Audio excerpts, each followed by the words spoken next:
The former vice president dropping his strongest hints yet that he is getting into the 2020 race. Joe Biden, his allies say, has the name recognition, the experience, and importantly, strong support among white blue-collar voters, the same demographic that propelled President Trump to the White House.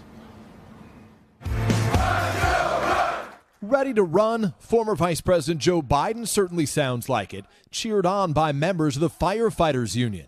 Save it a little longer. I may need it in a few weeks. Be careful what you wish for. If Biden joins the already crowded 2020 Democratic field, polls show he would immediately become a frontrunner.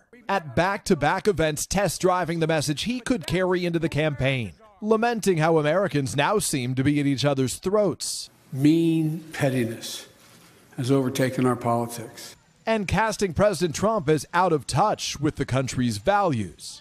That in America, everybody gets a shot. That's what the next president of the United States needs to understand, and that's what I don't think this current president understands at all. Biden praising firefighters' bravery after 9/11.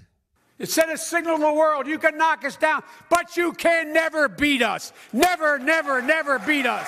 The former vice president's challenge, building support as a familiar establishment face in a party increasingly driven by young progressive voices, unfazed when pressed by NBC's Andrea Mitchell. Why wouldn't you run as vice president? I can't think of any reason. A Trump-Biden battle would be a blockbuster, with both men trading taunts. I wish we were in high school. I could take him behind the gym. I think he ran 3 times, and he never had more than 1%. Another presidential prospect eyeing 2020, Democrat Beto O'Rourke, the former Texas congressman set to make his first trip to Iowa tomorrow. A source familiar with his thinking telling NBC News O'Rourke plans to announce his decision before the end of this month. The country's counting on us. Let's do it.